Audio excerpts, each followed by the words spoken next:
Selamat datang kembali.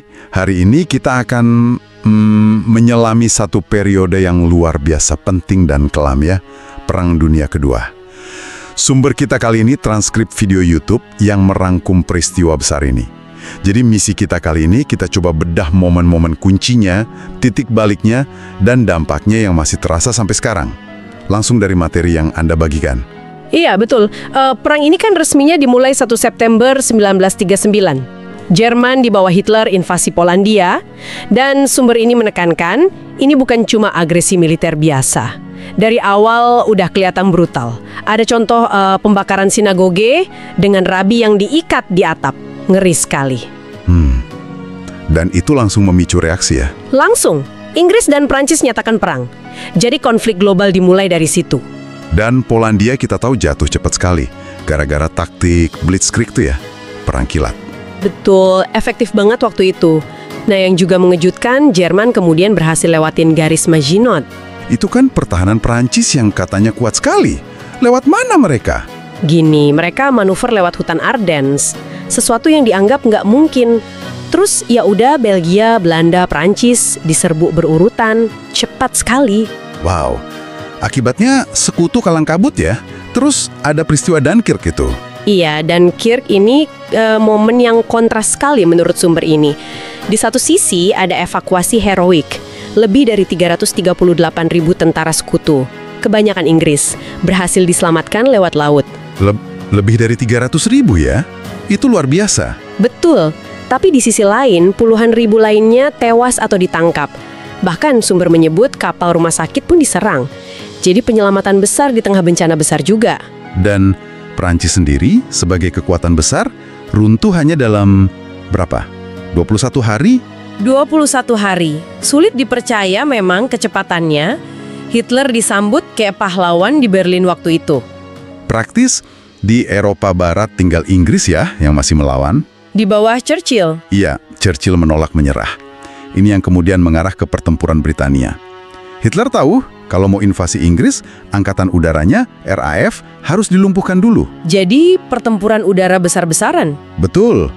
Luftwaffe, angkatan udara Jerman, lawan RAF. 12 minggu pertempuran sengit di udara. Tapi Luftwaffe gagal, RAF bertahan. Akhirnya, Hitler batalkan rencana invasi. Inggris selamat ya, untuk sementara waktu. Oke, kita geser sedikit ke timur. Hitler lalu melanggar perjanjiannya dengan Soviet dan melancarkan operasi Barbarossa. Juni 1941, invasi ke Uni Soviet.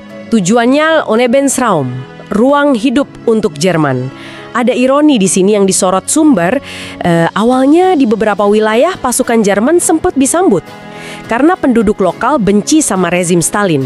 Tapi itu nggak lama kan? Nggak lama sama sekali. Perintah Hitler seperti ditegaskan di sumber ini sangat brutal. Musnahkan orang, bumi hanguskan desa. Jadi simpati awal itu cepat hilang. Terus datang faktor alam. Musim dingin Rusia. Iya, musim dingin yang terkenal ganas itu menghentikan laju Jerman, tepat di depan Moskow. Dan ini membawa kita ke salah satu titik balik paling krusial di front timur, yang sangat ditekankan sumber ini, Stalingrad. Oh, Stalingrad. Pertempurannya luar biasa brutal. Pertempuran kota, dari rumah ke rumah selama berbulan-bulan. Soviet mengerahkan segalanya ya? Segalanya. Sumber bahkan menyebut hampir 1 juta tentara wanita Soviet ikut bertempur. Ada contohnya, Alexandra Bokarova, penembak mesin. Akhirnya pasukan Jerman ke-6 terkepung. Kondisinya mengerikan sekali. Sampai kelaparan ekstrim begitu ya? Iya, kelaparan, penyakit, bahkan sumber menyebut ada kanibalisme. Akhirnya mereka menyerah Februari 1943. Ini kekalahan darat besar pertama Hitler. Sekitar 800.000 pasukan poros tewas atau ditangkap. Momentum benar-benar mulai berbalik. Nah, sementara itu, di belahan dunia lain, sekutu Jerman, yaitu Jepang, juga sedang berekspansi besar-besaran di Asia. Betul. Dan langkah mereka yang paling menentukan mungkin adalah serangan mendadak ke Pearl Harbor, 7 Desember 1941. Yang akhirnya menyeret Amerika Serikat masuk ke perang global ini secara penuh. Tepat. Dan titik balik di Pasifik, menurut sumber ini, terjadi di pertempuran Midway, Juni 1942. Apa yang terjadi di Midway? Nah, ini menarik, intelijen AS berhasil memecahkan kode rahasia Jepang. Jadi mereka tahu rencana serangan Jepang. Hasilnya, 4 kapal induk Jepang berhasil ditenggelamkan. Ini pukulan telak yang Angkatan Laut Jepang tidak pernah bisa pulih sepenuhnya. Setelah Midway, Amerika pakai strategi lompatan pulau ya, island hopping, menuju Jepang. Ya, dan pertempurannya ini terkenal sangat sengit. Sumber melukiskan kengerian di Tarawa, terus Saipan. Di Saipan ini bahkan ada bunuh diri massal warga sipil Jepang karena takut ditangkap. Ya ampun. Dan Okinawa, pertempuran yang sangat-sangat berdarah. Belum lagi taktik kamikaze Jepang yang menimbulkan kerugian besar buat Angkatan Laut AS. Perang ini memang penuh dengan penderitaan yang tak terbayangkan ya, di semua sisi. Betul sekali. Sumber merinci kekejaman Nazi yang sistematis. Holocaust, kamp konsentrasi, ghetto Yahudi di Warsawa. Tapi juga penderitaan sipil akibat perang total. Misalnya pemboman sekutu di Hamburg yang menewaskan 40.000 orang dengan bom api. Ada juga kisah-kisah personal yang menyentuh. Penculikan anak-anak Polandia, seperti kesaksian Aloji Tuwardeski, perlakuan buruk terhadap tawanan perang, contohnya Ray Ellis di Italia, eksekusi massal tawanan Soviet, sampai penghancuran brutal pemberontakan Warsawa oleh SS, 180.000 orang tewas. Kembali ke Eropa Barat. Akhirnya sekutu berhasil membuka front kedua yang ditunggu-tunggu, lewat D-Day, invasi Normandia, 6 Juni 1944. Operasi amfibi terbesar dalam sejarah itu. Setelah itu, Paris dibebaskan. Sempat ada upaya terakhir Hitler lewat pertempuran Bulge, tapi gagal. Jadi, Jerman mulai terjepit dari dua arah ya? Iya, sekutu maju dari barat, Soviet dari timur. Akhirnya Berlin jatuh ke tangan Soviet, April 1945.